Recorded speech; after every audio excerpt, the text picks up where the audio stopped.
संदेश आज सुशासन दिवस है। अटल बिहारी वाजपेयी जी की जयंती के रूप में मनाया जा रहा है पूरे देश में, और हरियाणा प्रदेश में भी सुशासन उसी तरह से मनाया जा रहा है, क्योंकि अटल जी का जो जीवन था पक्ष और विपक्ष में दोनों रूप में जनता के सामने है। जब कांग्रेस का राज था तो यूएनओ में भेजने की बात आई थी किसी एक व्यक्ति को, तो अटल जी को ही चुना, जबकि वो विपक्षी पार्टी के थे। तो अटल जी का जो ऐसा जीवन था वो किसी के राग द्वेष में नहीं था, तो ठीक काम करने में था, अच्छे काम करने में उसने अपनी एनर्जी को लगाया। और मैं समझता हूँ जब वो प्रधानमंत्री बने देश के, तो उस समय थोड़े दिन सरकार चली और ये भी आभास था भी 1-2 वोट से शायद सरकार अल्पमत में आ जाए, लेकिन उसने उसको स्वीकार कर लिया, सरकार चली गई, लेकिन सुशासन वाली बात को नीचे नहीं आने दिया, दोबारा फिर सरकार बनी। तो ये सुशासन से ही भारतीय जनता पार्टी का आगे बढ़ने का कारण था। भारतीय जनता पार्टी देश में लगातार जो आ रही है वो अटल जी की प्रेरणा से ही, उनकी प्रेरणा से ही आगे बढ़ रही है। और मैं समझता हूँ जब दूसरे प्रधानमंत्री भी हुए देश में, माननीय स्वर्गीय राजीव गांधी जी हुए, उन पर कोई एलिगेशन आरोप तो नहीं है, लेकिन उन्होंने एक बात तो स्वीकार की थी, भाई मैं गांव में 100 रुपये भेजता हूँ, 15 रुपये पहुँचते हैं, 85 रुपये भ्रष्टाचार की भेंट चढ़ जाते हैं। ये उन्होंने स्वीकार किया, तो ये सुशासन नहीं था। फिर मोदी जी आए, अटल जी की सरकार आई, तो फिर वो 100 रुपये के 100 रुपये खाते खुलवा दिए बैंक में, पूरे पहुँचे, ये सुशासन था। आपने जिक्र किया कि किसानों की आय दुगनी हो जाएगी, लेकिन किसान इससे इत्तेफाक नहीं रखते। वो विभिन्न मांगों को लेकर प्रोटेस्ट कर रहे हैं। स्वामीनाथन आयोग है, किसानों को मुआवजा नहीं मिल रहा। देखिए, अभी आपके 2-3 सवाल इकट्ठे हो गए हैं, अगर एक एक करके ले लें तो ठीक रहेगा। रणजीत सिरसा पहले तो आमदन दुगनी की बात थी। आप कहते हैं भाई मोदी जी ने कहा था भैया हम दुगनी करेंगे, और दुगनी नहीं की, कुछ विपक्ष के लोग ये बात कहते हैं, लेकिन हमारी सरकार तो 2014 में आई। 2014 से पहले किसान की आमदन थी कितनी, कोई बताए तो, कोई नेता बताए ना भाई इतनी थी, वही तो दुगनी करनी है।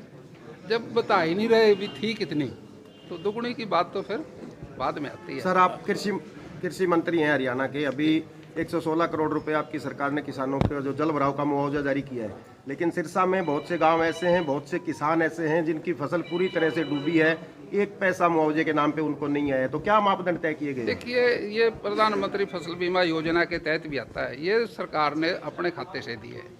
जो हम फसलों का बीमा कराते हैं उसी तरह से बीमे की फसल पैसा भी मिलता है, किसानों को बहुत मिला, ऐसा नहीं है। सर बीमे वाला भी नहीं मिला, जहां जिन गांवों ने बाढ़ का दंश झेला, पूरी गांव की जो डूबे हुए हैं वो रह गए सर।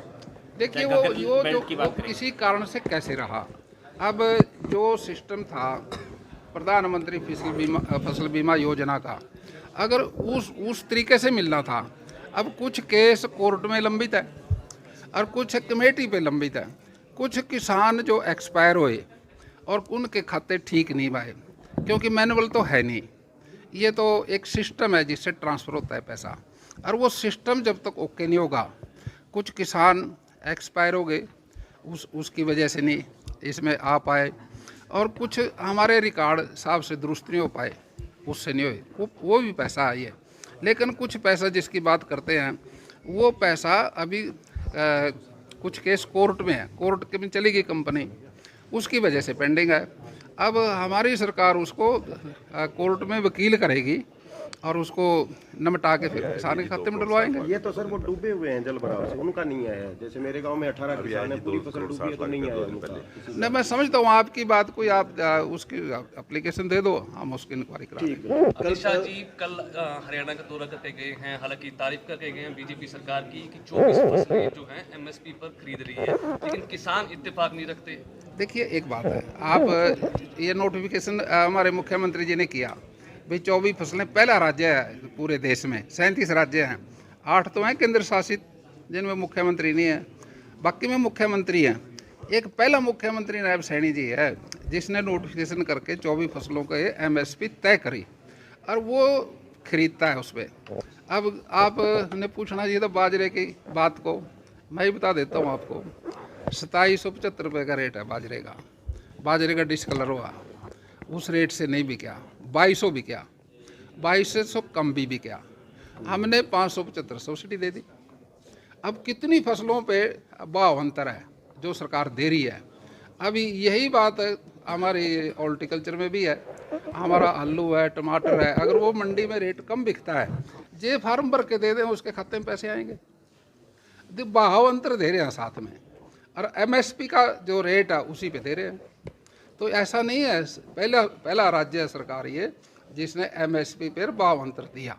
तो किसान बीजेपी सरकार से संतुष्ट क्यों नहीं है? देखिए कुछ तो अब आप ही बताइए मेरे को। अब जब से बीजेपी की सरकार बनी है 2014 में, उससे पहले किसान फसल बेचता था मंडी में, पैसा उसके खाते में नहीं आता था, और 2-3 महीने के बाद हिसाब होता था, और वो अपने पैसे के कभी उसने पर्चियाँ मिलती थी, उसको पैसा तो मिलता नहीं था। ये पैसा देने का काम किसने किया? 48 घंटे में पैसा मिलता है, उसके खाते में आता है। ये आमदन है। पहले तो आमदनी नहीं थी, कहाँ थी आमदन? अब ये बात समझोगे आप, जानकारी लोगे तो आपकी बात समझ में आ जाएगी। भारतीय जनता पार्टी की सरकार आई और उसने जिसकी फसल उसी का पैसा। हाँ जी, दान घोटाले का आरोप लगा रहे हैं विपक्ष के नेता, दान घोटाले का आरोप लगा रहे हैं। क्या आरोप लगा रहे श्रीमान जी, बताओ। सर गोडाउन में धान नहीं था, धान दिखाया गया है। नहीं, देखिए वो जो लोग थे जिन्होंने ऐसे गलती करी, वो इन्वेस्टिगेशन करके पकड़े, उनको सस्पेंड करा, उन पर कार्रवाई हो रही है, खाते सीज कर दिए। आपने कहा कि लोगों की इच्छा अनुसार ही हरियाणा में तीसरी बार बीजेपी सरकार बनी, लेकिन कांग्रेस कह रही है कि वोट चोरी करके बनी है। देखिए कहने में तो कुछ भी कहे, अब जहाँ बीजेपी की सरकार नहीं है, कांग्रेस की सरकार है, वो कैसे बनी? ऐसा तो नहीं है भाई, अपनी बन जाए तो ठीक है, दूसरे की बन जाए तो चोरी है। अब एक बात बताओ आप, इलेक्शन कमीशन एक बात कहता है हरियाणा में 20,632 बूथ हैं जहां वोट डलती है।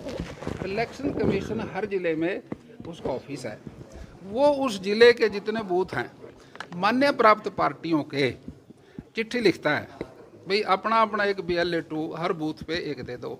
एक सरकार का होता है BLO, इनकी जिम्मेदारी है जब वोट डलती है, वोट डालने से पहले पहचान पत्र देखते हैं, फिर उसकी अंगुली पे साई लगाते हैं, फिर वोट डलती है। और वोट जब डालेगा, जो बटन दबाएगा, उसने जिस पार्टी का बटन दबाया उसका चिन्ह आएगा, उसकी पर्ची आएगी, और वो सारा सिस्टम जब सारा इलेक्शन पूरा हो जाएगा, फिर हमारी ये जो EVM मशीनें हैं ये चली जाती हैं पैरे में, और जब इसकी काउंटिंग होती है तो 14 टेबल लगते हैं, हर पार्टी का नुमाइंदा वहाँ आता है, हर पार्टी का BLA2 आएगा।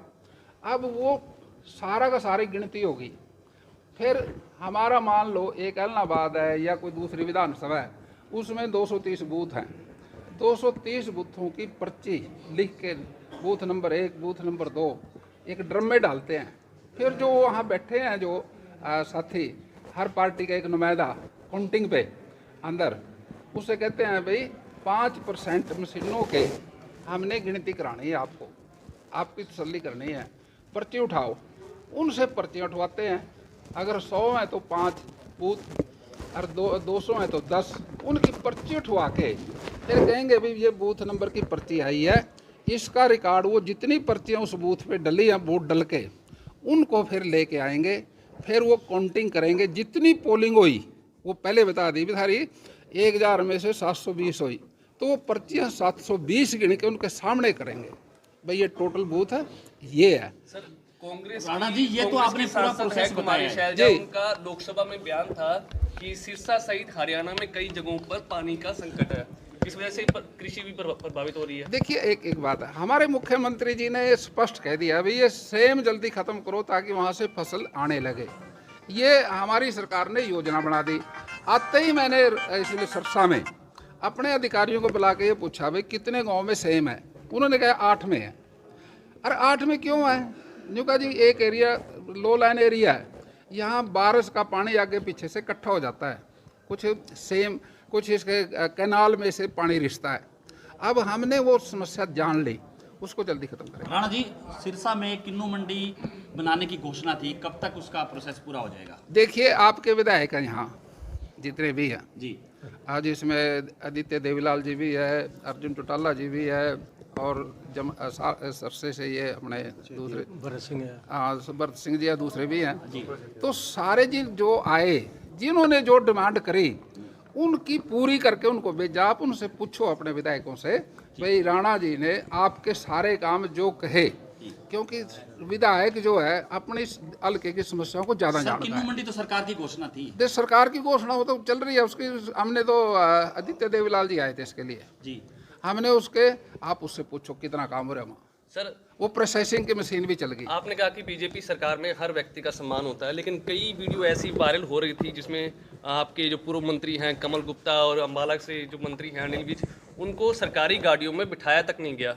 नहीं, ऐसा नहीं होता। आप वो गलत फहमी हो रही है। अब जिसका जो उसके पास तो अपनी गाड़ी है। अब ये बताओ, अनिल विज जी कितने बड़े सीनियर लीडर हैं, सबसे सीनियर है हमारे हरियाणा में, और उसकी अपनी गाड़ी है।